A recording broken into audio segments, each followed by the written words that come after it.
Let me start this video with something most people are not ready to hear yet. While a large part of the crypto space is frustrated, confused, and emotionally charged over the new cryptocurrency clarity bill, and I actually believe this legislation may turn out to be one of the most good developments XRP has seen in years. Yes, the very bill many are criticizing as protection for traditional finance could quietly become the framework that accelerates Ripple and XRP toward true mass adoption. In this video, I want to break down why this bill is being misunderstood, why it may favor XRP far more than people realize, and why the crypto market as a whole looks like it's setting up for a major catch-up move after what felt like a completely stalled 2025. Hey guys, welcome back to Whiteboard Crypto Update. In today's video, we will talk about XRP. So be sure to stay focused, as you surely don't want to miss out on this. If you are new to the channel, be sure to subscribe to the channel and turn on post notifications by hitting the bell so you never miss any of our uploads. This video is for educational purposes only. It is not financial advice. Always do your own research before making any investment decisions. One of the biggest points of frustration surrounding the crypto clarity bill is the provision stating that only banks can offer yield on stablecoins. Many crypto-native companies see this as regulators once again favoring legacy financial institutions, and to be fair on principle, it's understandable why people don't like it. Ideally, innovation should be open. But let's take a step back and ask an honest question. How critical is yield on a stablecoin in the grand scheme of crypto adoption? We're talking about returns on an asset designed to stay flat. This isn't some revolutionary utility being stripped away from the market. If banks are the only ones allowed to offer yield on stablecoins, then banks will offer it. Is that really a deal breaker when we're talking about long-term clarity for the entire industry? Especially when there's a simple workaround for companies that truly care about this space. Become a bank. And here's where things get interesting. Ripple is already moving in that direction. Ripple has been positioning itself within the regulated banking framework, meaning this rule doesn't weaken Ripple at all.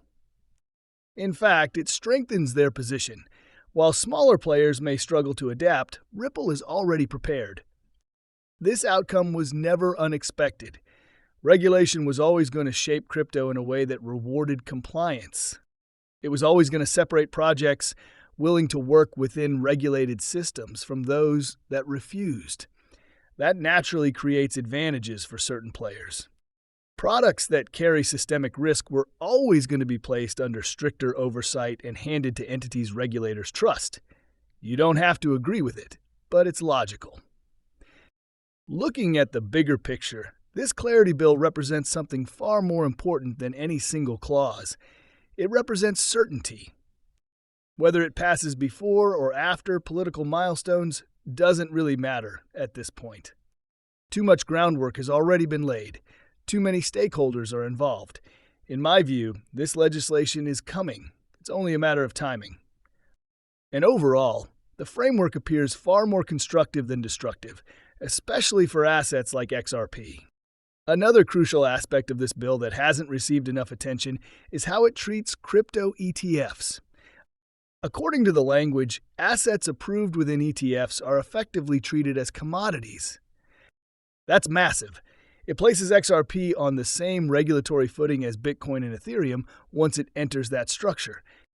One of the long-standing concerns in crypto has been whether Bitcoin would always receive preferential treatment, whether it would exist in a protected category while the rest of the market faced uncertainty. This bill significantly reduces that risk. It also signals something else. Crypto is entering a phase where a clear group of top-tier assets emerges.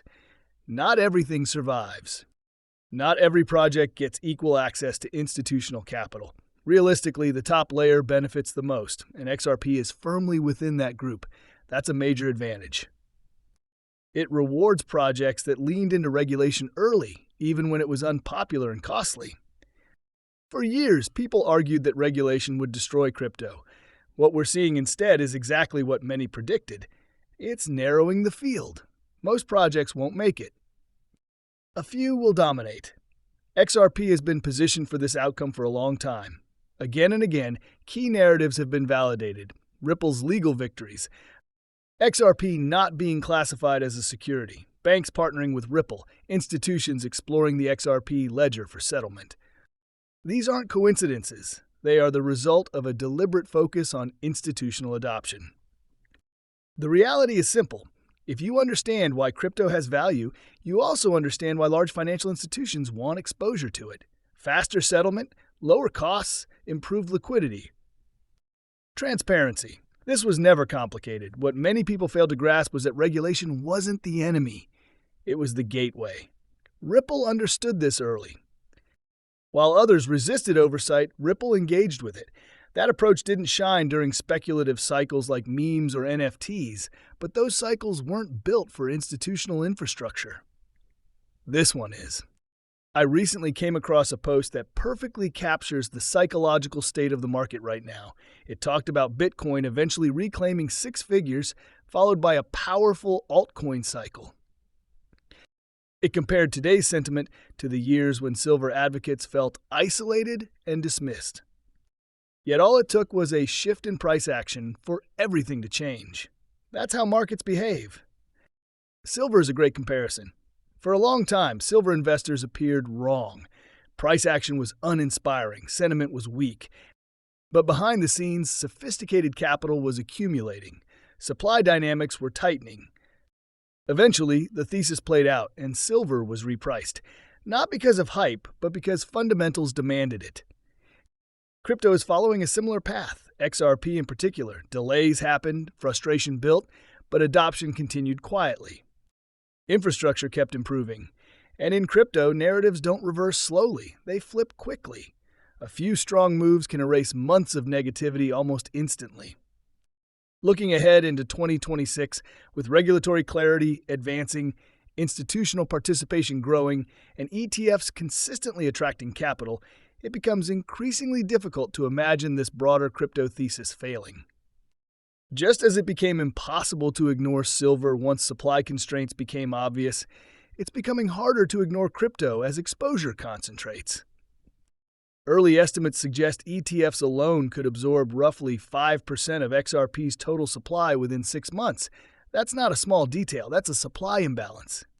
And when supply tightens while demand increases, assets don't stay undervalued for long. So while debates continue and emotions remain elevated, the larger trend keeps moving forward. And within that trend, XRP isn't being sidelined. It's being positioned at the core of crypto's next institutional chapter. Well, guys, that's all we have for you today. What are your thoughts on XRP? Get involved and let us know in the comments down below. If you guys like this video, then be sure to give this video a big thumbs up. Thank you for watching.